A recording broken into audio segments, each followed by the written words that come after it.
Leu Eclesiastes 3, vamos ver o capítulo seguinte.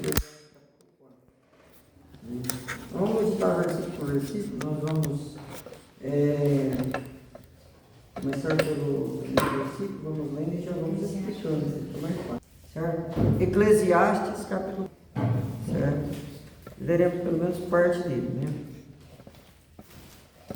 Eclesiastes 4. Eclesiastes capítulo 4. As tribulações da vida é o título, né, do capítulo 4. Diz assim o primeiro versículo: Vi ainda todas as opressões que se fazem debaixo do sol, vi as lágrimas dos que foram oprimidos, sem que ninguém os consolasse, vi a violência na mão dos opressores, sem que ninguém consolasse os oprimidos. Amém, irmão? Amém. Irmão, você já teve alguma decepção na vida? É certo que sim, né? É certo que todos nós que estamos aqui no mundo dos mortais, né, vamos dizer assim, né, tivemos uma, duas ou até muito mais decepções na vida. Quanto mais o tempo passa, mais decepções a gente tem, né? Decepção com os homens, com os governantes, decepção com o patrão, com o empregado, com o familiar, com o irmão na fé, até com o pastor, né? Mas é certo que alguém em sã consciência, alguém racional, jamais se decepcionou com Deus, né? E por que existem as decepções da vida? Esse é o tema da nossa meditação nesta noite. Como é que nós vamos superar as nossas decepções, né? As nossas desilusões? Se você pegar o livro de Eclesiastes, você vai ver que o livro de Eclesiastes, ele vai ter o seu tema central na conclusão que o sábio Salomão teve ao longo de toda a sua vida. Porque quando nós pegamos a vida de Salomão, nós vemos que Salomão foi um homem que experimentou tudo que a vida tinha de oferecer, de bom e de ruim. Salomão, ele foi rei, reinou num período em que Israel estava gozando de grande prosperidade. Fez muita coisa no seu reinado, construiu palácios, beneficiou lá o povo, e ele construiu o templo de Jerusalém, templo famoso, casa do Senhor. Mas Salomão também foi muito rico, né? Diz a Bíblia que ele era o homem mais rico da época. Diz a Bíblia também que ele era muito famoso, poderoso, e também foi um homem que enveredou por um caminho onde ele teve lá 700 mulheres, 300 amantes, um total de 1000, né? E ele vai viver toda a sua vida. De repente ele chega no final da vida dele. Vou pegar lá o livro de Eclesiastes, foi escrito no final da vida de Salomão. Ele vai falar assim: a minha força, a força do homem, quando chega a velhice, é inferior a de um gafanhoto. Os moedores, quer dizer, os dentes, caem e o vigor vai caindo, né? Então ele fala, descreve muito bem o final da vida. E ele estava no final da vida quando ele escreve. E depois de experimentar tudo aquilo que ele experimentou, ele vai chegar a uma conclusão. E ele vai dizer assim: tudo, trabalho, fama, poder, riqueza, prazer, vaidade. Sabedoria, ele vai incluir a sabedoria humana, logicamente. Mas ele vai falar assim, de tudo que você tem visto, o resumo, a suma é o quê? Resumo, né? Tema a Deus e guarde seus mandamentos, que é o dever de todo homem. Ele vai chegar a uma conclusão seguinte: que a única coisa nesse mundo que tem valor, que não é vaidade, que não é correr atrás do vento, é temer a Deus e guardar os seus mandamentos, né? Então, esse texto, ele vai falar, talvez, do clímax da sua angústia. E ele vai falar das desilusões. E ele vai também, de certa forma, mostrar que Deus é a nossa força, que Deus é o nosso refúgio, que o Senhor, Ele é que nos sustenta, e é o que está lá no final, né? Então ele vai falar de várias desilusões, e nós podemos estabelecer aqui um contraponto nas desilusões que ele vai falar. O primeiro versículo, ele vai falar da vaidade ali da justiça humana. Será que nesse mundo que nós vivemos, nós podemos encontrar justiça diante de tanta injustiça? Tão poucos vivem com tanto, e tantos vivem com tão pouco, né? Por quê? Porque há uma desigualdade, há uma injustiça social, né? Então você trabalha, e muitos aí nem trabalham e estão gozando aí de uma vida regalada, né? E nós podemos observar isso aí. Então aqui nesse primeiro versículo ele vai falar das injustiças, dos opressores e dos oprimidos. E nós temos muitos opressores, né? Que é interessante, os poderosos. Se você for ver na política, na justiça mesmo, né? A Bíblia fala de um juiz iníquo, mas no Brasil não tem nenhum juiz que é iníquo, né? É lógico, né? No Brasil todo mundo é bonzinho, né? Todo político também é honesto. Isso aqui nós estamos falando da Dinamarca, da Suíça, né? Certo? Então, mas quando nós olhamos, né? Nós vemos que há esse problema. E aí você vai falar assim, mas pastor, a gente trabalha, a gente é explorado, a gente é oprimido. Mas aí que entra o seguinte: será que muitas vezes a gente não espera aqui na terra, sendo que o reino de Deus não é desse mundo? Jesus Cristo mesmo disse, o reino de Deus não é aqui. Como é que você vai esperar algo desse mundo que jaz no maligno? Como é que você vai confiar num planeta onde há os principados e potestades do ar? Alguém já disse assim, como é que você pode confiar na justiça de Sodoma e Gomorra? E aqui não está diferente de Sodoma e Gomorra, não, tá? Né? Então ele vai falar aqui que é vaidade também. Por isso que Jesus Cristo vai falar, você está ansioso, preocupado, porque você não busca em primeiro lugar o reino de Deus e a sua justiça. Certo? E ele acrescenta justiça, quer dizer, a justiça existe só num lugar, no reino de Deus. Né? Lógico que a gente tem que cumprir os nossos deveres, né? Mas é vaidade. É vaidade você esperar aqui num homem que vai solucionar o problema. Eu sempre falo isso aí. Deus pode até usar. Deus usa tanto um homem justo quanto também um perverso. Deus usou uma mula, né? Mas o Salomão era também humano. E ele começou até bem, muita gente devia esperar ali. Ele falou assim, agora o rei Davi foi bom, mas não foi lá muito essas coisas. Mas esse aí vai ser muito bom, muito melhor. Porque ele foi estudado, ele estudou aos pés de Natã, o profeta, o homem de Deus. Ele era um homem sábio, e quando ele fez aquele debate lá entre aquelas duas mulheres, né, pleiteando pelo filho, ele resolveu com sabedoria. Todo mundo falou, nossa, ficou admirado com a sabedoria dele. Mas também no final ele decepcionou. Cobrou pesados impostos. Nosso país não tem pesado imposto, né? Que tem na Suíça, né? Então, é assim, né? Então, às vezes a gente espera muito. Não espera nesse mundo, não. Certo? Mas espera em Deus. Deus é justo. Deus vê o oprimido. Deus vê o opressor. Você vai falar assim, mas muita gente lá faz um mal e está indo bem. A gente se lembra do Asaf, né, que invejava o arrogante, o homem mau que prosperava no seu caminho. Muita gente pensa assim, mas o fim do ímpio é triste. Pega os grandes, Nabucodonosor, Hitler, o fim deles. As pessoas pensam no durante, quando o cara está no ápice, Saddam Hussein lá, o que acontece com esse homem mau aí? Então, e o fim dele? Né? E a gente às vezes insiste em ficar procurando homens. Não existe justiça por parte dos homens, existe por parte de Deus.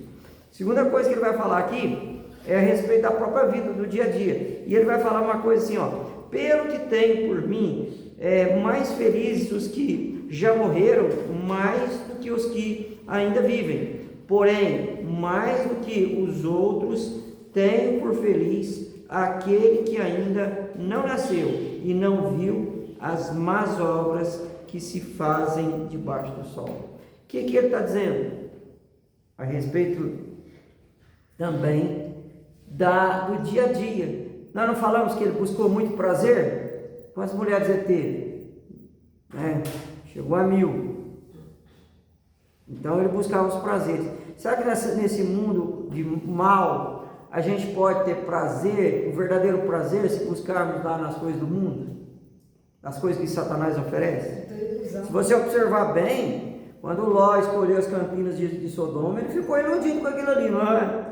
Ali aquela terra fértil, aquela cidade próspera, e oferecia lá mundos e fundos. E a pessoa, quando vê ali os prazeres da carne, principalmente o adolescente que está chegando na juventude, está saindo da casa dos pais e estão indo lá para o mundão, né? Igual o filho pródigo, ele vai ficar iludido com aquilo lá. Tanta coisa, né? Quem não fica iludido? E o Salomão também ficou iludido. Mas o que ele vai falar? Tudo é vaidade, correr atrás do vento. É ilusão. E ele vai falar aqui, mais feliz. Aí ele chega a um pensamento pessimista. Não é que é o seguinte, que você tem que morrer. Não.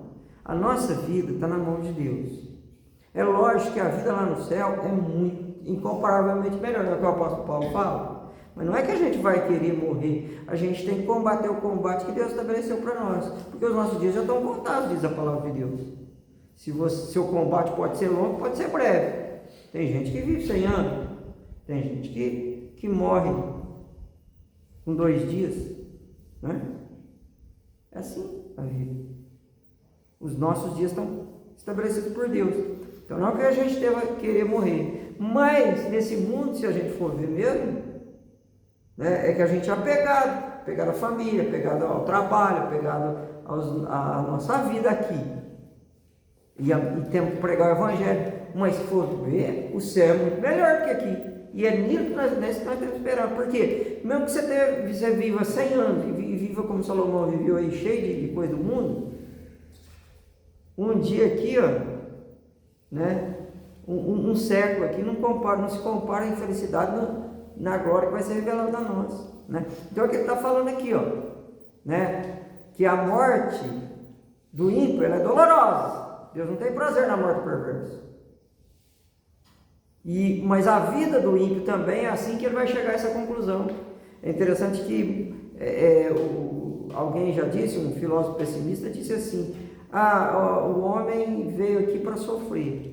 Então a melhor coisa que poderia acontecer com ele é ele não ter nascido. Se ele nasceu, a melhor coisa que pode acontecer, já que ele nasceu, é morrer. Foi dito isso aí, baseado até na própria pessimista de Salomão, porque Salomão aqui está falando um pensamento pessimista. Quando ele estava assim, porque na Bíblia é interessante, tudo é inspirado pelo Espírito Santo. Só que tem palavra até do Nécio, né? Diz o Nécio no seu coração, não é Deus.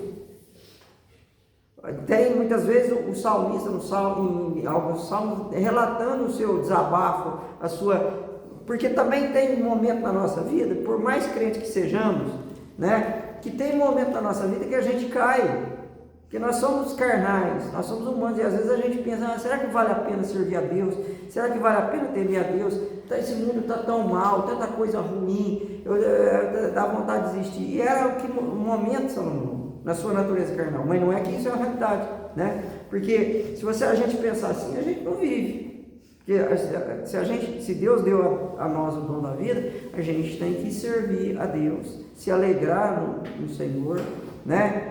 Tem um texto, Salmo 116, que vai falar: preciosa para o Senhor a morte de seus santos, mas também a vida do servo também é preciosa para Deus. Por quê? Ele vai falar assim: que darei ao Senhor em troca de todos os seus benefícios para comigo, não é? Salmo 116. Mas ele vai falar assim: cumprirei todos os meus votos.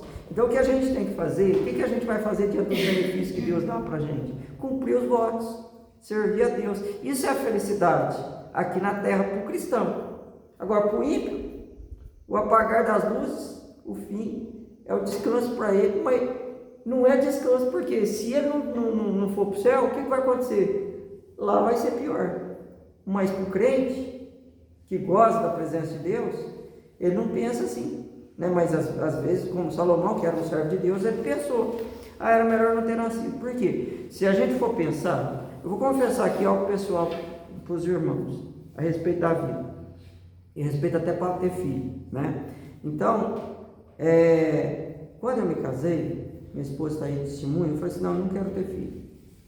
Por quê? Porque eu pensava assim, mas esse mundo está cada vez pior, e olha que foi há 30 anos atrás, né? Certo? Quase 30 anos atrás, né?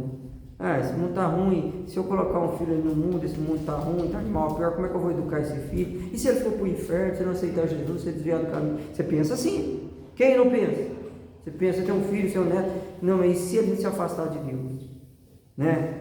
Se gerar um filho, gerar uma vida, vai para o inferno, então é melhor que você não ter. Aí depois Deus mudou meu coração, Deus falou assim, não, herança do Senhor são os filhos, eu vou me esforçar, trabalhar, para que ele vá para o céu, né? Para que ele sirva a Deus. Então, se a gente for pensar nessa questão, a gente não vive, a gente não gera filho, a gente, né? A gente só vai pensar em morrer. Mas não, a gente tem que ter esperança em Deus, esperança em vida eterna, esperança que Ele cuida de nós.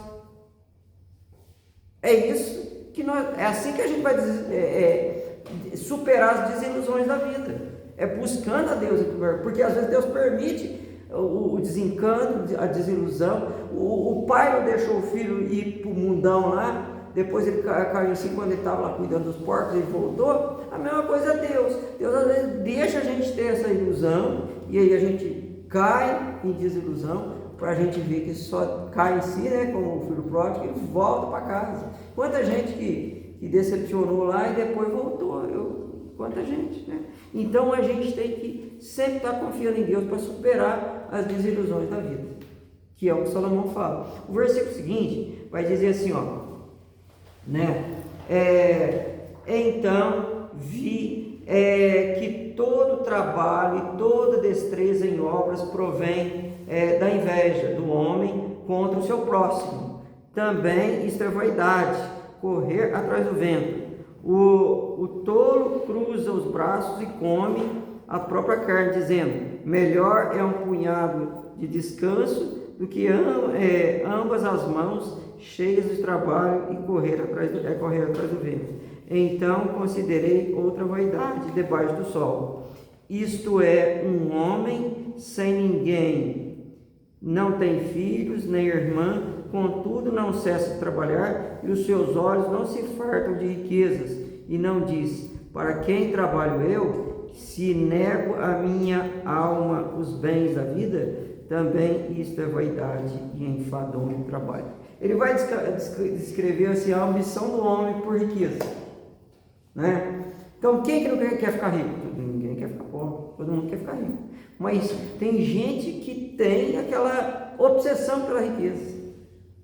E aí a Bíblia fala assim, o amor ao dinheiro é a raiz de todos os males. E é verdade, dinheiro não é errado, riqueza não é defeito, nem pobreza é virtude.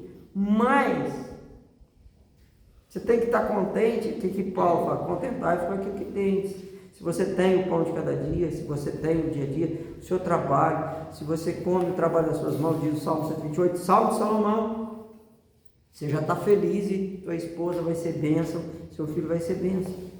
Mas o homem fica naquela ambição, né? Tem aqui o preguiçoso que não quer trabalhar, né? Ele fala assim, pode trabalhar por aqui. E tem aquele que... Aí ele fala de um certo personagem que a gente vive aqui muito em Aguaiquinho, que você sabe muito bem quem é. Não vou falar o nome. O cara não tem mulher, não tem irmã, não é que fala aqui, mas trabalha para deixar para quem? Para traça, corroer, o ladrão roubar. Vaidade. Não é assim? O que você tem que fazer? Você vai falar assim, o que nós temos que fazer? Temer a Deus, guardar os seus mandamentos, porque Deus honra. É interessante que muitas vezes a gente usa aquele versículo assim, do suor do teu rosto ganhará o teu pão, como uma maldição. Mas ao mesmo tempo Deus faz uma promessa, se você suar o rosto, se você trabalhar, se você lutar, não vai faltar o pão de cada dia. E Davi fala isso, que Davi era o pai de Salomão, né? Então você tem que agradecer a Deus pelo seu trabalho, honrar a Deus nas suas primícias, consagrar a sua vida a Deus, né? E servir a Deus, e Deus vai abrir as janelas dos céus e vai derramar bênção sobre a sua vida. É o que a gente tem que ver. Você não tem que invejar o preguiçoso, nem aquele que trabalha por nada. Por quê? Porque, irmão, é interessante a gente observar. Se você for no cemitério hoje, você vai ver lá o túmulo do indigente, você vai ver o túmulo do bacana lá, né? De mármore, um anjo lá, não sei o que, tudo bonitão e tal. Mas debaixo da terra, todo mundo é igual. A mesma coisa, irmão, também aqui na terra é diferente. Tem o rico, tem o pobre, que mora na favela, que mora no mansão, o que anda de bicicleta, o que anda de BMW ou de Mercedes. Mas quando a gente chegar na presença de Deus, não tem. Deus não vai perguntar quanto você ganhava. Deus não vai perguntar quantas casas de aluguel você tinha, quantas fazendas você tinha, quantas indústrias você tinha. Deus vai perguntar se vai verificar no livro se o teu nome está escrito ali. Parar do livro lá. Né? Então a gente tem que fazer o que é certo, honrar Deus, porque é o dever de todo homem. Aí você vai ser abençoado. Né? Então não confia na riqueza. Ele vai falar assim, da vaidade dos prazeres, da vaidade da justiça, da vaidade do trabalho, né? Aí você vai falar assim, mas pastor, ele só fala de tudo isso aí e tal. Aí ele vai falar assim, ó, então considerei, né?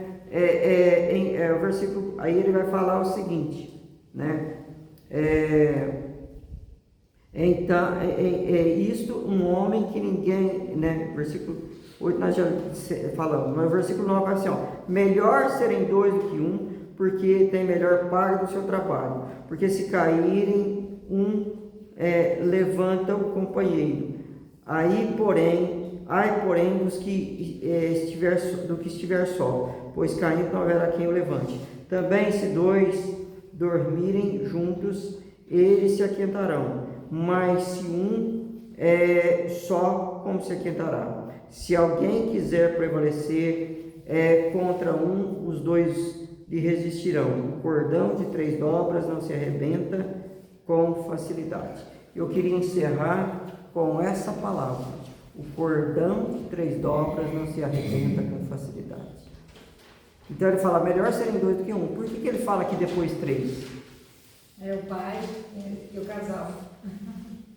E ele fala aqui de outra questão, que ele vai falar assim, do casamento, né? Salomão teve 1000 mulheres, não é? Só que ele vai falar no livro de Provérbios assim, mulher virtuosa, quem a achará? O seu valor excede de muitas joias. O importante não é você ter 1000 mulheres, você ter uma mulher não dá 1000. Uma que é virtuosa vale por 1000. Aquela que a lâmpada nunca apaga. A mulher dada por Deus. Como Adão disse, a mulher que tu me deste. Então, a vaidade dos prazeres. A gente vê muitos, né, homens procurando lá a questão da promiscuidade sexual. Mas a Bíblia mostra que o projeto de Deus para o homem, que é o projeto da família. Hoje a família está indiscreta, não é? E a sociedade está indiscreta. Qual é a base da sociedade? Família. E hoje a família tem sido combatida. Tem gente que hoje que prega. Teve um camarada, um Zé Denal lá, um Bela Larga, que falou, uma mulher dessa vida aí promíscua. Esqueci o nome dela. Ela falou assim que esse projeto de casamento, de família aí, é um projeto falido. Pelo contrário, o projeto de Deus nunca falha, nunca quebra. O projeto falido é esse projeto aí desses ativistas aí, esse povo aí que fica fazendo besteira aí, entendeu? É por isso que a sociedade vai de mal a pior. Por quê? Porque a família está sendo açoitada por Satanás. Mas ele fala, melhor serem 2 do que 1. Por quê? Porque a Bíblia fala que o homem que acha uma mulher, acha um bem. E o que é? Melhor serem 2 do que 1. Por quê? Porque é o seguinte, irmão, você pode ter 1 milhão de mulheres, Mas quando você ficar doente, quem é que vai cuidar de você? Se você tem uma mulher virtuosa, ela vai cuidar de você. Se a mulher também pode ter uma vida promíscua e tal, mas se ela não tiver um homem lá que virtuoso, cuida dela lá, né? Então, tem que ser os dois companheiros. E é isso que ele vai falar aqui, ó. Porque se um esfriar, outro vai aquecer. Os dois, eu estou desanimado de Deus, estou decepcionado com a vida, né? Aí o homem, vamos para a igreja, mulher. O homem fala assim, não vou na igreja mais. A mulher crente santifica o marido não crente. Vamos sim, vamos servir a Deus, não vamos desistir não. Certo? Um vai dando força para o outro. É o projeto de Deus, o projeto de família. E que o ímpio não conhece isso, por isso ele é infeliz, por isso ele é miserável, ele segue nu, porque não enxerga as virtudes de Deus. Então, o projeto que Deus estabeleceu está aqui, está na palavra e que está na realidade. Né? O casamento é bênção, quando as pessoas vivem a vida como no lar, como diz o apóstolo Pedro. Entendeu? Então, isso é importante a gente destacar, porque vem de Deus. É o segredo da felicidade. Por isso que ele vai falar, Salmo 128, feliz é o homem que teme ao Senhor e anda nos seus caminhos. Vai comer do seu trabalho, sua esposa vai estar na casa, e os filhos também. Bênção de Deus. Né? Aí ele vai falar cordão em 3 dobras. Então, falamos aqui, ele vai falar da vaidade do prazer carnal, né? Ele vai falar do trabalho, da justiça e da vida em si. Mas se você não tiver a terceira dobra, o que são as 3 obras? Pai, Filho e Espírito Santo. Na família, o marido, a mulher e Deus. Então, quando Deus... Por que o cordão? O cordão é que nos segura, o cordão é que nos amarra. Então, o que a Bíblia diz? Tudo que ligares na terra será desligado no céu. Será ligado no céu. Tudo que desligares na terra será desligado no céu. Então, quando a gente se desliga do mundo, a gente se liga a Deus. Quando você desliga do mundo, você vai abandonar as desilusões. Quando você se liga a Deus, Deus vai te sustentar, Deus vai te abençoar. Você não vai ter desilusão, você não vai ter decepção, porque Deus, o cordão de Deus, ele não se arrebenta. Algum dia arrebentou para você? Não. É o cordão que nos sustenta, nos tira do fundo do poço. O Jeremias não foi lançado no fundo do poço, não deram uma corda lá e saiu do poço. E às vezes você está no fundo do poço, mas Deus é o seu cordão, é o seu vínculo. Ele não deixa você se arrebentar, não deixa você cair. Então, só Deus é que vai ver que a vida vale a pena, porque é um dom de Deus. Se a vida é um dom de Deus, é Deus que vai preservá-la, que Deus é que vai cuidar, né? E não o diabo, que mata, rouba, destrói, mas Deus dá vida, né? Por isso que a gente não tem que amar o mundo nem aquilo que nele há, mas devemos amar a Deus, porque o que ama a Deus permanece para sempre. Amém? Que Deus nos abençoe e que você seja feliz com Deus e com esteja bem seguro, amarrado nesse cordão aí, que é o cordão de Deus. Que Deus te abençoe. Amém? Amém.